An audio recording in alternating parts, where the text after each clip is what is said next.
કે અમને થશે કે દાનિયેલના પુસ્તકમાંથી માંથી સુવાર્તાના પાછા સતીભાઈ ગયા.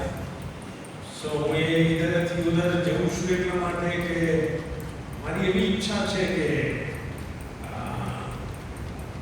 અંત સમય માટે કઈ કઈ બાબતો જાણવી જરૂરી છે. ચોક્કસ દાનિયેલના પુસ્તકમાંથી આપણે ભણીશું, પર્ટિક્યુલર પુસ્તકમાંથી ભણીશું, પણ એ જે ભવિષ્યવાણીઓ છે એના સારાંશ રૂપે ઈસુ ખ્રિસ્તે માથીની સુવાર્તાના 24મા અધ્યાયમાં જે ભવિષ્યવાણી કરી છે એને પણ આપણે સમજીએ તો બીજી બાજુ સમજમાં આપણને ખૂબ મદદ મળશે.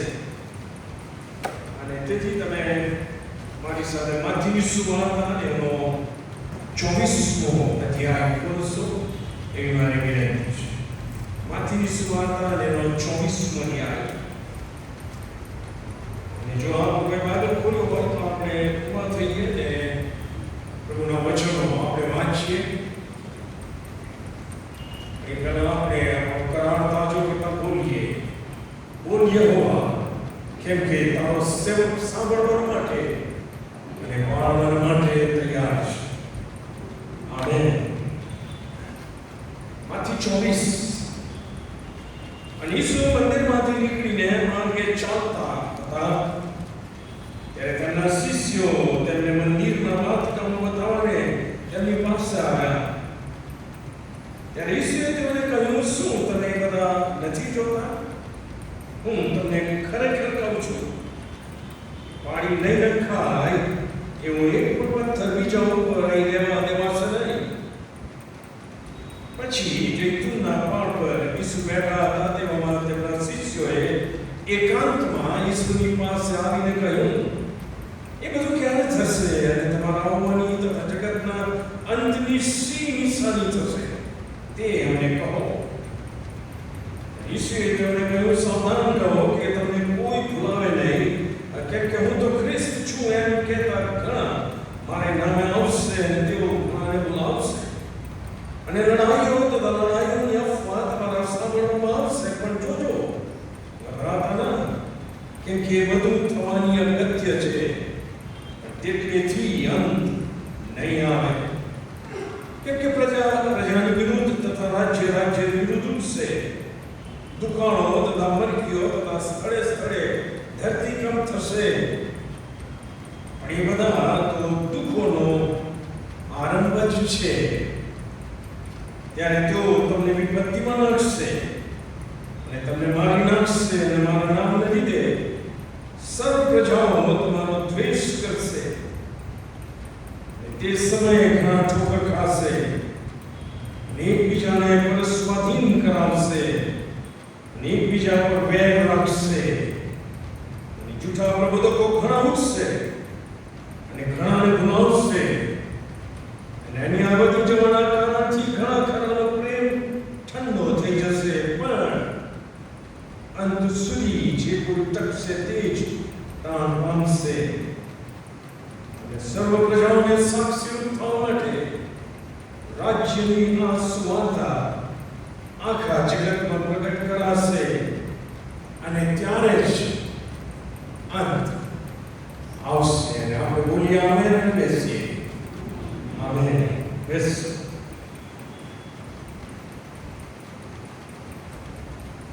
મેં કીધું કે આ ઈસુ ખ્રિસ્તે જે આગાહીઓ કરી છે, એ ભવિષ્ય કથનો કયા છે, એ સમજવા જરૂરી છે. કારણ કે એ દાનિયેલની ભવિષ્યવાણી સાથે સંકળાયેલા છે. તમે જો 15મી કલમમાં છો, માથીની સુવાર્તા અને એનો 24મો અધ્યાય અને 15મી કલમ, તો ત્યાં આગળ ઈસુ ખ્રિસ્ત દાનિયેલે જે ભવિષ્ય કથન કીધું એનો ઉલ્લેખ કરે છે. અને જે સંદર્ભ છે એ સંદર્ભમાં છે કે જ્યારે ઈસુ ખ્રિસ્તના શિષ્યોએ યરૂશલેમના મંદિરની જે ભવ્યતા હતી જે એની શોભા હતી, જે એનું આકર્ષણ હતું, જે એની મહાનતા હતી, એ જે એટલું મોટું અને ભવ્ય ઇમારત હતી, એ ઈસુ ખ્રિસ્ત બતાવે છે. ત્યારે ઈસુ ખ્રિસ્તે કીધું કે એક પથ્થરની ઉપર બીજો પથ્થર રહેશે નહીં. ટૂંકમાં તમે જેને અત્યારે જોઈને વખાણ કરો છો એનો નાશ થશે. તેથી જ્યારે જૈતુન પાન પર ઈસુ ખ્રિસ્ત એકલા બેઠા છે ત્યારે શિષ્ય સવાલ પૂછે છે, એ બધું ક્યારે થશે? તમારા પાછા આવવાની જગતના અંતની નિશાની શું છે? ગઈ વખતે કહ્યું હતું કે શિષ્યો હજી ક્લિયર નથી અને હજી પવિત્ર આત્માથી ભરપૂર થયા નથી, એટલે અમુક બાબતો એમને સમજ પડતી નથી. એ વાસ્તવિકતા છે. અને એ અનુસંધાનમાં ઈસુ ખ્રિસ્ત જવાબ આપે છે કે જે મેં વાંચ્યો 4 થી 14 કલમમાં. ઈસુ ખ્રિસ્ત કહે છે એક ફાઇનલ નિશાની જાણે કે આપી દે છે કે ક્યારે અંત આવશે, અને એ આપણને 15મી કલમમાં મળે છે. ક્યારે? સવાલનો જવાબ. શું નિશાની હશે એનો જવાબ. ઈસુ ખ્રિસ્ત કહે છે એ માટે ઉજ્જળની અમંગળપણાની નિશાની જે સંબંધી દાનિયેલ પ્રબોધકે કહેલું છે, તેને જ્યારે તમે પવિત્ર જગ્યાએ ઊભેલી જુઓ ત્યારે એ થશે. નિશાની કે ઉજ્જળની અમંગળપણાની નિશાની તમે પવિત્ર સ્થાનમાં જોશો. કયા સ્થાનમાં? પવિત્ર સ્થાનમાં. એ વખતે આ લોકો માટે એક જ પવિત્ર સ્થાન હતું અને યરુશલેમનું મંદિર. એક જ હતું. તો દાનિયેલે કઈ ભવિષ્યવાણી કહી? 3 જગ્યાએ આ રેફરન્સ દાનિયેલના પુસ્તકમાં મળે છે. તમે જો મારી સાથે 9મો અધ્યાય, દાનિયેલનો 9મો અધ્યાય અને એની 27મી કલમ, આપણે આ જે રેફરન્સીસ હું આપું છું એને ઊંડાણથી તપાસીશું ભવિષ્યમાં. પણ અત્યારે આ જે ઉજ્જળની અમંગળપણાની નિશાની જે પવિત્ર સ્થાનમાં, એના સંબંધી જે ભવિષ્યવાણી દાનિયેલે કરી છે એ તમને દાનિયેલ 9 અને 27માં મળશે. ત્યાં લખ્યું છે કે તે ખરાબની સાથે 1 અઠવાડિયા સુધીનો પાક્કો કરાર કરશે. એન્ટી ક્રાઇસ્ટની વાત કરે છે, ખ્રિસ્ત વિરોધીની વાત. અઠવાડિયામાં કેટલા દિવસ હોય છે? અરે બોલો ના, 7 દિવસ. 7નો આંકડો, 70નો આંકડો, આ ભવિષ્ય કથાનો આંકડો કેવો છે? તે ઘણાની સાથે 1 અઠવાડિયા સુધીનો પાકો કરાર કરશે અને એ અઠવાડિયાની અધવચમાં તે બલિદાન તથા અર્પણ બંધ કરાવશે. અઠવાડિયાની અધવચ એટલે 3.5 દિવસ. યસ ઓર નો? 3.5 આંકડો પણ અંતના ભવિષ્ય કથાનો સમજવા માટે બહુ અગત્યનો છે. અને એ બલિદાન તથા અર્પણ બંધ કરાવશે અને પછી ધિક્કાર પાત્ર વસ્તુઓની પાક પર વેરાન કરનાર આવશે. ધિક્કાર પાત્ર વસ્તુઓની પાક પર ઉજ્જળ કરનાર આવશે.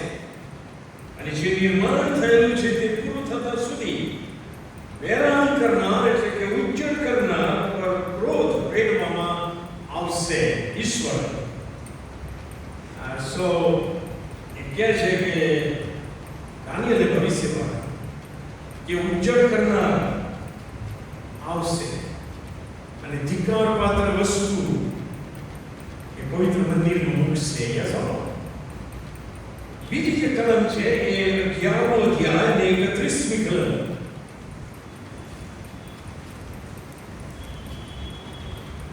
હવે જે છેલ્લે થશે એન્ટરપ્રાઇઝ ને વગેરે વગેરે,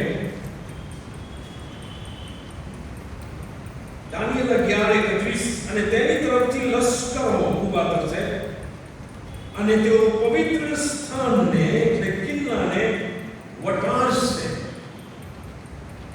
અંગ્રેજીમાં કહે છે કે they will profane the sanctuary, એટલે જે પવિત્ર મંદિર છે એને વટારશે, એને હરાવશે અને નિત્યનું દહનયાત્રા લઈ લેશે. દહનયાત્રા ક્યાં કરવામાં આવતા હતા? યરુશલેમના મંદિરમાં. સો એ બંધ કરાવશે અને તેઓ વેરાનકારક ધિક્કારપાત્ર વસ્તુ ત્યાં ઊભી કરશે. ક્યાં આગળ? જ્યાં આગળ દહનયાત્રા ચડાવવામાં આવતા હતા એ વેદી. યસ, આ સમજવાની જરૂર છે. ત્રીજી જે કલમ છે દાનિયેલ લખે છે 52મો અધ્યાય અને એની 11મી કલમ.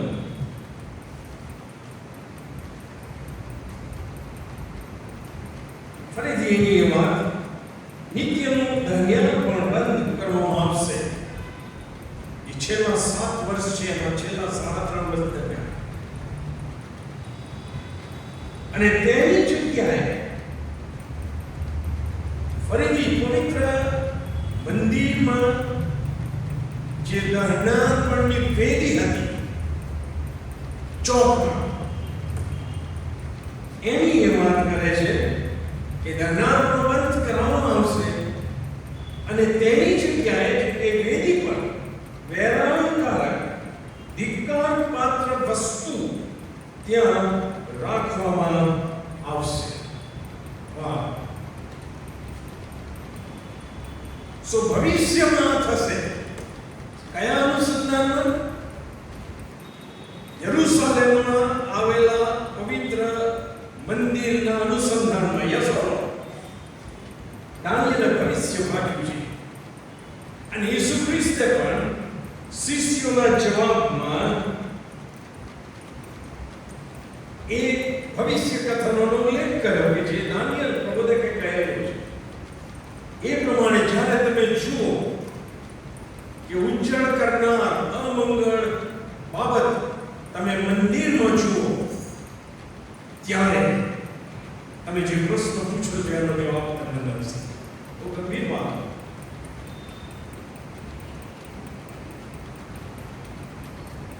પરંતુ આ ભવિષ્યમાં બનનાર ઘટના બને પહેલા ઈસુ ખ્રિસ્તે માથી 24ના 1-3 અથવા પહેલી બીજી કલમમાં ભવિષ્ય વાંચ્યું કે આ મંદિરનો નાશ થશે. યસ, એક પથ્થર પર બીજો પથ્થર ઊભો રહેશે નહીં. અને તેથી આ કન્ફ્યુઝ કરનારી બાબતો હતી. શિષ્યોને તો સમજ પડી નહોતી. આપણે તો આ બાજુ છીએ, પવિત્ર આત્માના આગમન પછીના સમયમાં છીએ, એટલે સમજી શકાય છે ને આપણી પાસે નવો કરાર છે. યસો, શિષ્યો પાસે એ વખતે નવો કરાર પણ નહોતો. એનીવે,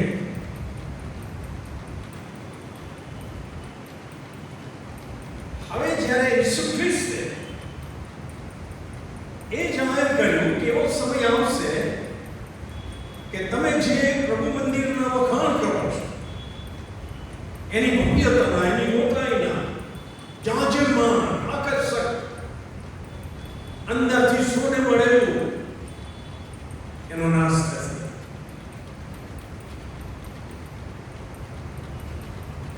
અને કોઈ પણ યહૂદીને યરુશલેમના મંદિરનો નાશ થાય એ બાબત સ્વીકૃત નહોતી. આપે એ સ્વીકારી શકે છે નહીં સાહેબ.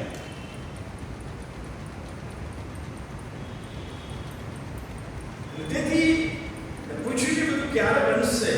અમને તો લાગતું નથી કે આ મંદિરનો નાશ થાય. અને તેથી હું ફરીથી કેટલોક ઇતિહાસ તરફ તમને લઈ જાઉં. તમે જો સુલેમાને યરુશલેમમાં મંદિર બાંધ્યું ભવ્ય, એ પહેલા મુલાકાત મંડપ એનો ઉપયોગ કરવામાં આવતો હતો. અને એ મુલાકાત મંડપ અને ત્યાર પછી સુલેમાને બાંધેલ ભવ્ય પ્રભુ મંદિર, એ એ ઈશ્વરની ઈચ્છા અને ઈશ્વરની યોજના અને ઈશ્વરની આજ્ઞા પ્રમાણે બન્યા. આજ્ઞા ઈશ્વરે આજ્ઞા આપી હતી. અને તેથી મુલાકાત મંડપ અને યરુશલેમનું મંદિર એ યહૂદી લોકો માટે બહુ મહત્વના સ્થાન હતા. મહત્વના. એને કશું પણ થાય તો એ લોકોને એ સ્વીકાર્ય નહોતું. કારણ કે મુલાકાત મંડપ એ લગભગ 40 વર્ષ સુધી અરણ્યમાં ઇસ્રાયેલ પ્રજા માટે પથદર્શક અને સમયદર્શક બનેલો. કારણ કે જે હોલી ઓફ હોલીઝ જગ્યા હતી, પરમ પવિત્ર સ્થાન, એની ઉપર દિવસે મેઘસ્તંભ રહેતો હતો અને રાત્રે અગ્નિસ્તંભ રહેતો હતો. યસો અને ઈશ્વરનું ગૌરવ પ્રગટ કરતા હતા. ઈશ્વરની હાજરી ક્યાં છે. જ્યારે એ લોકોને મુસાફરી કરવાની હોય ત્યારે મેઘસ્તંભ ને અગ્નિસ્તંભ ચાલતા હતા. અને આ બધું આપણે અનુભવેલું છે. ઇતિહાસ જાણે છે.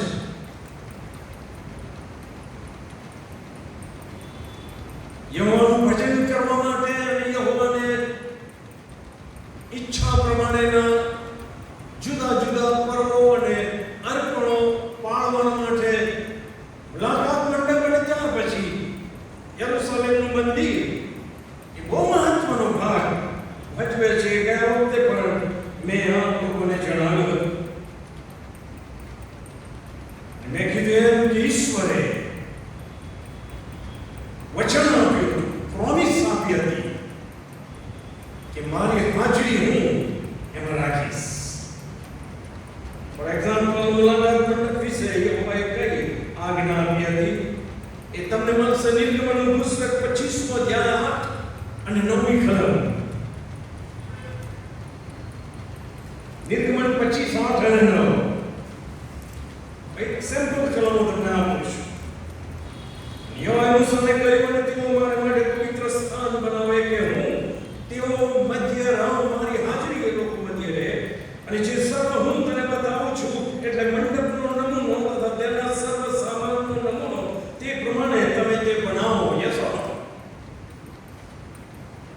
મુલાકાત મંડપનું સ્થાન. ત્યાર પછી જ્યારે સુલેમાન રાજાએ ઈશ્વરની ઈચ્છા પ્રમાણે ભવ્ય મંદિર બાંધ્યું અને મંદિરની નિર્માણ વિધિ કરી, પ્રતિષ્ઠા વિધિ કરી, એ વાંચવા જેવું છે. જૂના કરારમાં વાંચો. અને જ્યારે સુલેમાને બહુ જબરજસ્ત પ્રાર્થના કરી છે. અને પ્રાર્થના કર્યા પછી ઈશ્વર સુલેમાનને દર્શન આપે છે અને મંદિરના અનુસંધાનમાં પ્રોમિસ આપે છે. પહેલો રાજા 9મો અધ્યાય 3 થી 9 કલમ. પહેલો રાજા 9મો અધ્યાય 3 થી 9 કલમ.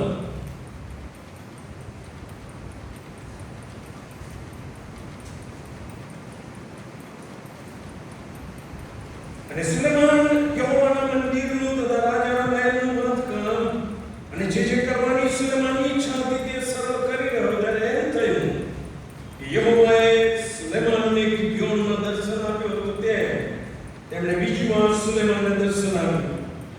અને યહોવાએ સુલેમાનને કહ્યું, મારી આગળ કરેલી તારી પ્રાર્થના તથા તારી યાચનાને સાંભળી છે.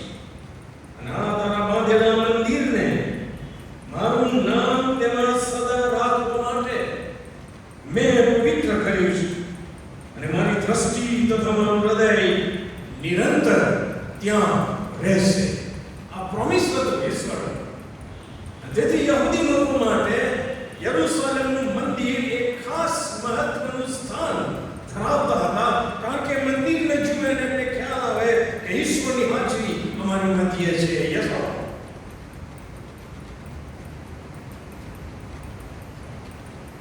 અર્પણ વિધિ પછી બીજા કોટોતાન 7મો અધ્યાય એની 1 અને 12મી કલમમાં જ્યારે સુલેમાન પ્રાર્થના કરી રહ્યો ત્યારે આકાશથી અગ્નિ ઉતરીને ધન્યાર્પણ તથા બલિદાન ભસ્મ કર્યા. યહોવાના ગૌરવથી મંદિર ભરાઈ ગયું. યહોવાએ સુલેમાનને રાત્રે દર્શન આપીને કહ્યું, મેં તારી પ્રાર્થના સાંભળી છે અને મેં આ સ્થળને મારા પોતાના માટે યજ્ઞના મંદિરને સારું પસંદ કર્યું છે. મારો પ્રભુ ઘર યહોવાના ગૌરવથી ભરાયેલો હોવું જોઈએ. આમેન.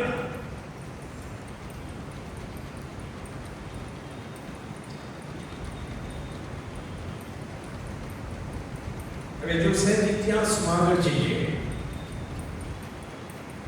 તો ઈસુ ખ્રિસ્તે જ્યારે આ ભવિષ્ય કરવાનું કીધું કે મંદિરનો નાશ થશે, ત્યારે મંદિરની પરિસ્થિતિ કેવી હતી? જે મહાન હેરોદ રાજા થઈ ગયો, એવો ક્રૂર રાજા હતો, પણ એને બાંધકામનો રસ હતો. તેથી એને મોટી મોટી ઇમારતો બાંધી, મહેલો બાંધ્યા, મકાનો બાંધ્યા અને યહૂદીઓને ખુશ કરવા માટે એણે આ યરૂશાલેમનું મંદિર હતું એનું રેનોવેશન કામ શરૂ કર્યું. ઈસવીસન પૂર્વે 20 ઈસુ ખ્રિસ્તના આગમનના 20 વર્ષ પહેલાથી એણે શરૂ કર્યું. અને એણે શરૂ કર્યું ને થોડાક વર્ષોમાં એણે જે મંદિરનું મુખ્ય રેનોવેશન કામ છે પૂરું કરીને જબરજસ્ત ભવ્ય બનાવ્યું. ત્યાર પછી એણે ચોકનું ને બીજા જે કામ લીધા, એ રેનોવેશનનું કામ ઈસવીસન 63 સુધી ચાલ્યું. તો કેટલા વર્ષો થયા? ઈસવીસન પૂર્વે 20 માં શરૂ કર્યું, તો એ 20 વર્ષ અને ઈસવીસન પછી 63 વર્ષ, એટલે લગભગ 83 વર્ષ સુધી એ પ્રભુ મંદિરને સુશોભિત કરવાના માટે, એની ચોક સુશોભિત કરવાના માટે હેરોદ રાજાએ, ત્યાર પછી એના દીકરાઓ જે રાજા થયા, એમણે સમય ફાળવ્યો અને એને જબરજસ્ત બનાવી. હવે એનો અર્થ કે ઈસુ ખ્રિસ્ત જ્યારે પૃથ્વી પર હતા અને એમણે પોતાનું સેવા કાર્ય શરૂ કર્યું અને વારંવાર યરૂશાલેમના મંદિરમાં જતા હતા, ત્યારે યરૂશાલેમનું ભવ્ય મંદિર તો હતું જ, તૈયાર થયેલું, પણ ત્યાં રેનોવેશન કામ પણ ચાલતું હતું અને વેપારીકરણ પણ ચાલતું હતું. આ સમજવાની જરૂર છે. ઇતિહાસ સમજાવો છે. અને તેથી ઈસુ ખ્રિસ્ત મંદિરને શુદ્ધ કરવાની ફરજ પડી. તમે જાણો છો.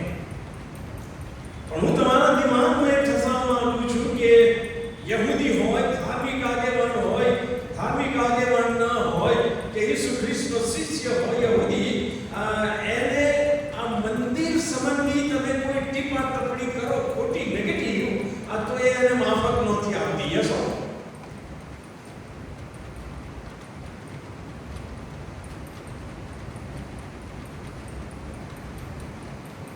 અને ઈસુ ખ્રિસ્તે મંદિરનું શુદ્ધિકરણ કર્યું. ત્યારે કેટલાક યહૂદીઓ જે સવાલ પૂછે છે કે તમે ખ્રિસ્તની નિશાની શું, તમને કોણે સત્તા આપી આ કરવાની? Something like that. તમે આખા અધ્યાય વાંચી શકો છો. હું જે જણાવીશ એ યોહાનની સુવાર્તાનો 2 અધ્યાય તમે ખોલો.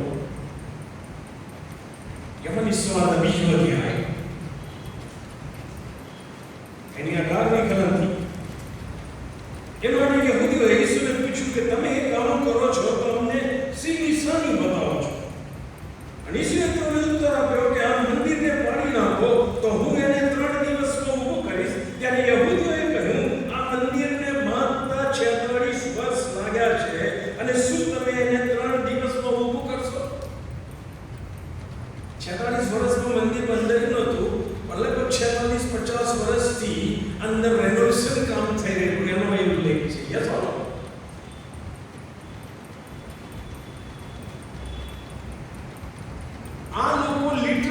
મંદિર સમજ્યા.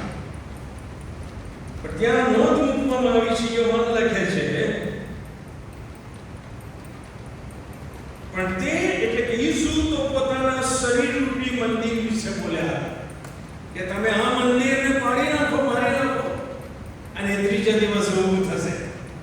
તમે જો ગેરસમજો, પણ આમના દિમાગમાં કે આપણે આ મંદિર માટે ટિપ્પણી કરી છે, અને એમના દિમાગમાંથી જતું નથી. કારણ કે જ્યારે ઈસુ ખ્રિસ્તને ગેત્સેમાની વાડીમાં પરસ્વાદી કરીને કાયાફાસની કચેરીમાં લઈ જાય છે અને ન્યાય સભા આગળ રાત્રે એમની વટ તપાસ થાય છે અને જૂઠા સાક્ષીઓ શોધવામાં આવે છે, ત્યારે બે જણા જૂઠા સાક્ષીઓ ન્યાય સભા આગળ શું કહે છે? માથી 26 અને 61માં તમને મળશે. પણ પાછળથી બે જણા આવીને બોલ્યા કે એણે એમ કહ્યું કે હું ઈશ્વરનું મંદિર પાડી નાખું અને તથા તેને 3 દિવસમાં પાછું બાંધવાને સમર્થ છું. હવે જો એમનો દિમાગમાંથી ગયો નથી કે આ માણસે મંદિર વિરુદ્ધ ટિપ્પણી કરી હતી. એટલું જ નહીં, જ્યારે ઈસુ ખ્રિસ્તને વધસ્તંભ ઉપર જડી દેવામાં આવ્યા ત્યારે ત્યાંથી પસાર થનારાઓએ પણ મેણા ટોણા મારીને ઈસુ ખ્રિસ્તની મસ્કરી કરી. એ તમે મત્સ્ય માથી 27માં 39 અને 40 કલમો. અને પાસ ઈસુ ખ્રિસ્ત વધસ્તંભ ઉપર છે અને પાસે થઈને જનારાઓએ પોતાના માથા હલાવતા તથા ઈસુની મસ્કરી કરતા કહ્યું, અરે મંદિરને પાડી નાખનાર તથા તેને 3 દિવસમાં બાંધનાર, તું પોતાને બચાવ. જો ઈશ્વર દીકરો હોય તો વધસ્તંભ પરથી ઉતરી આવ. એમના દિમાગમાંથી ગયું નથી કે આમણે આ મંદિરનું અપમાન કર્યું છે. એકવાર મંદિર વિરુદ્ધની કોઈ પણ વાત યહૂદીઓને પચતી નહોતી. એનો અર્થ એ થયા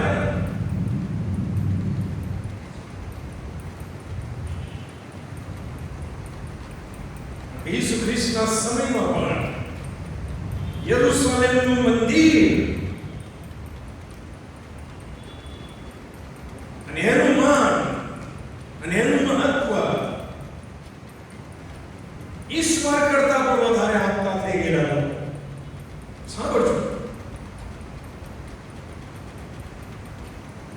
મંદિર પર ભરોસો રાખનાર યહૂદીઓ, મંદિરનો વહીવટ કરનાર યાજકો, પ્રમુખ યાજક લેવીઓ, એ મંદિરમાં વસનાર ઈશ્વરને હાજરી, પવિત્ર હાજરી ભૂલી ગયા હતા. અરે હા તો કહો, કેમ શુદ્ધિકરણની જરૂર પડી હતી?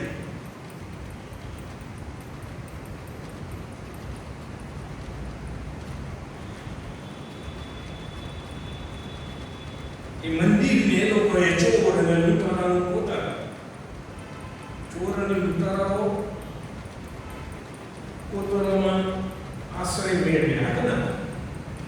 ચંબલની ખીણ અને ચંબલના પુત્રો એના માટે બહુ પ્રખ્યાત છે.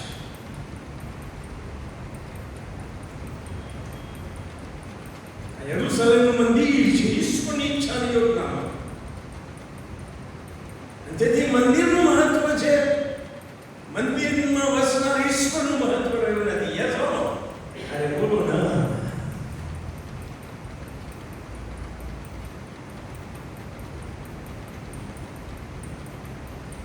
તેથી મંદિરના શુદ્ધિકરણની જરૂર પડી. ઈસુ ખ્રિસ્તે કરી. જે વ્યક્તિની બાબત તરફ હવે હું પણ ધ્યાન દોરું છું કે આ મંદિરમાં પોતાની પવિત્ર હાજરી સતત રહેશે એવું પ્રોમિસ આપનાર ઈશ્વરે એ પ્રોમિસની સાથે જે વોર્નિંગ આપી હતી લોકોને, જૂના કરાર, ચેતવણી આપી, જવાબદારી સોંપી હતી, એ આ લોકો ભૂલી ગયા.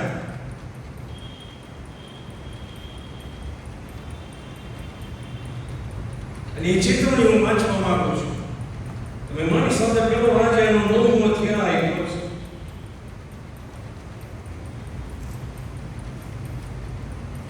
એની પહેલી કલમથી હું વાંચીશ ને વચ્ચે વચ્ચે હું વાંચીશ.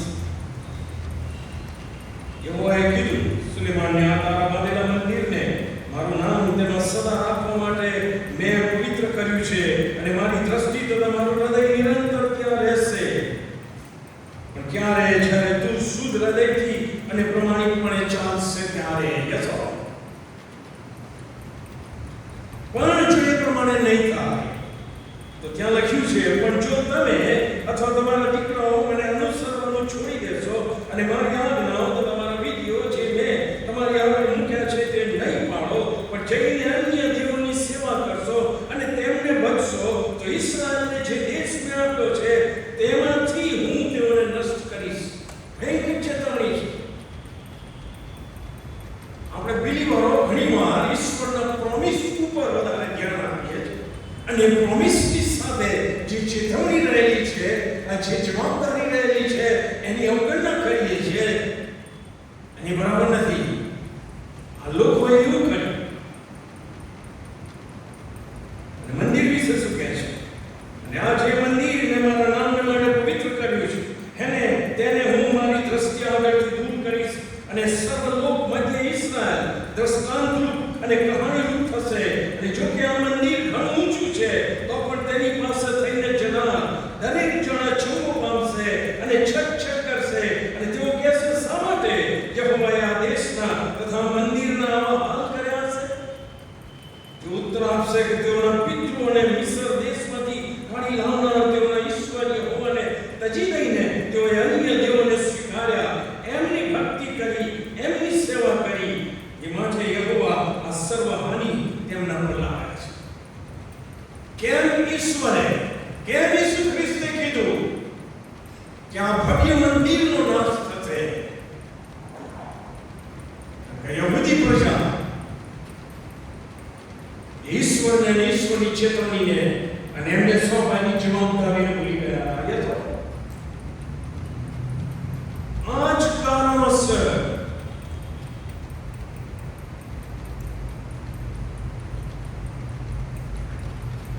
પ્રથમ મંદિર જે સુલેમાન રાજાએ બાંધેલું એ 400 વર્ષ ટકી રહે છે. પછી આપણે શીખી ગયેલા એ બાબેલનો રાજા આવે છે અને એનો નાશ કરે છે. યસો. આ જ કારણ હતું. ઈશ્વરને ભૂલી ગયેલા, ધાર્મિક રહેલા પણ ઈશ્વર સાથેના સંબંધ વગરની ધાર્મિકતા. યસો. ત્યાર પછી આપણે એ પણ શીખ્યા કે ઝરુબાબેલની આગેવાનીમાં એ જ સ્થળે બીજું મંદિર બાંધવામાં આવ્યું. યસો. હાગાઈ પ્રબોધકને એ લોકોને એન્કરેજ કર્યા અને ઝરુબાબેલની આગેવાનીમાં એ લોકોએ બીજું પ્રભુ મંદિર યરૂશલેમનું બાંધ્યું. આ બીજું પ્રભુ મંદિર યરૂશલેમમાં એ 586 વર્ષ સુધી હયાત રહ્યું. પણ ફરીથી એ જ ભ્રષ્ટ થયું મંદિર એના લોકોથી જ. 586 વર્ષો પછી ઈસવીસન 70માં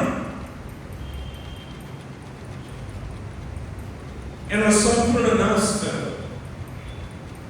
અને નાશ કરનાર બીજા કોઈ નહીં, જે રોમન સરકારે એ મંદિરનું રેનોવેશન કર્યું.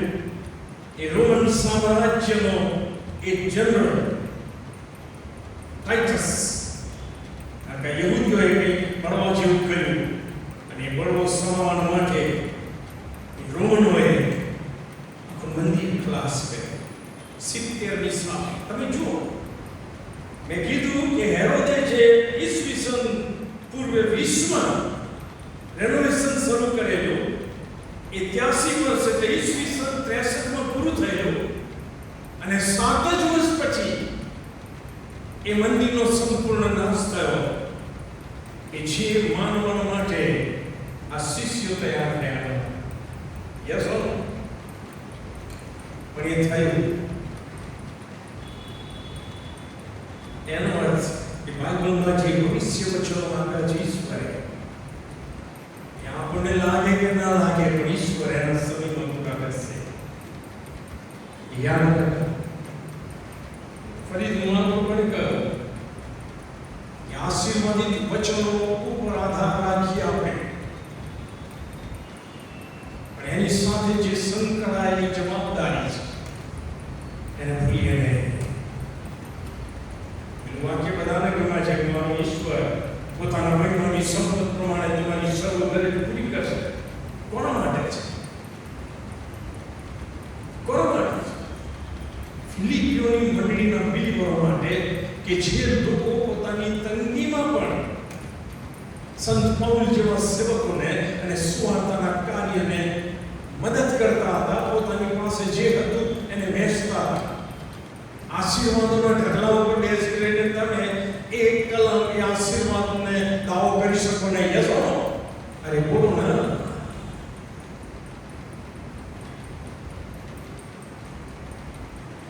બચવાની જરૂર છે. છેલ્લી કલમ હું વાંચીશ, કારણ કે આપણે અંતના દિવસો વિશે શીખીએ છીએ. તેથી આશીર્વાદિત વચનો, પ્રોમિસીસ ઓફ ગોડ તો છે જ, પણ એની સાથે જે વોર્નિંગ અને જવાબદારીઓ છે એને આપણે ગંભીરતાથી અત્યારથી જ લઈએ છીએ. બહુ અગત્યનું છે. કેમ કે બીજો તિમોથી 3 અધ્યાય અને એની 1 થી 5 કલમ હું વાંચીશ કે અંતના દિવસોમાં કેવો માહોલ હશે, કેવા લોકો હશે, કેવા ધાર્મિક લોકો હશે, કેવા ચર્ચ માઇન્ડેડ લોકો હશે, કેવા ચર્ચ નો વહીવટ કરનાર હશે. એની બહુ સ્પષ્ટ અને સીધી વાત સંત પૌલ લખે છે. નિયમ પ્રમાણે લખે છે, પવિત્ર આત્માની પ્રેરણા. પણ છેલ્લા સમયમાં સંકટના વખતો આવશે એ વાત ધ્યાનમાં રાખે. કેમ કે માણસો સ્વાર્થી, દ્રવ્યલોભી, આંખ કરનારા, ગર્વિષ્ઠ, નિંદક, માતા પિતાનું સન્માન નહીં રાખનાર, કૃતજ્ઞ એટલે કે અહંકારી, અધર્મી, ધાર્મિક ખરા પણ ઈશ્વરની બીક નહીં, પ્રેમ રહિત, ક્રૂર, દોષ મૂકનાર, સંયમ ન કરનાર, નિર્દય, શુભ દ્વેષી, વિશ્વાસઘાતી, ઉદ્ધત, મદાંધ, ઈશ્વર પર નહીં પણ વિલાસ પર પ્રેમ રાખનારા, ભક્તિ ભાવનું ડોળ દેખાડીને ભક્તિ ભાવમાં ઈશ્વરના સામર્થ્યનો સ્વીકાર નહીં કરનારા થશે. અને આવા માણસોથી તું દૂર રહે. અને ગઈકાલે શરદ સાહેબે જે સંદેશો આપ્યો એ રોમિયોનો પત્ર 16 અધ્યાયમાંથી કે અમુક માણસોથી તમારે દૂર રહેવાની જરૂર છે. અને મારે યસો આ વહેણમાં આપણે તણાવનું નથી. જો આશીર્વાદિત થવું છે તો, કારણ કે ઈશ્વરની ઈચ્છા છે. એ સત્ય સમજવા માટે એ પ્રમાણે આપણે વ્યક્તિગત અને કૌટુંબિક જીવન જીવીએ, એનો આશીર્વાદ મંડળીને મળે એવી કૃપા ઈશ્વર આપણા પર કરે. પ્રાર્થના કરે. ધન્યવાદ પ્રભુ, તમારી સીધી કૃપામાં અમે તમારા ગંભીર વચનોનો અભ્યાસ કરી શક્યા. ત્યારે આશીર્વાદિત વચનોની સાથે રહે જે તમે અને એમાં સમય અમારી જવાબદારી એનું ભાન રાખીને અમે જીવીએ. અને અમે છેતરાઈએ નહીં અને કોઈને છેતરીએ નહીં એવી કૃપામાં તમે તમારી આણ સ્વીકારીએ છીએ. છૂટા પડીશું તમારી હાજરી અમારી સાથે રહે. ફરીથી મળીએ ત્યાં સુધી ને ત્યાં પછી પણ તમારી કૃપામાં અમને દરેક આપજો. મારી વિનંતી ઈસુ નાઝરીના નામમાં તમે સાંભળો અને માન્ય કરો. આમેન. Hallelujah, બોલીએ ને પ્રભુને મહિમા આપીએ. આપણે ready? Hallelujah. Hallelujah. Hallelujah. Hallelujah. God bless you. Good night and God be with you. Praise Jesus.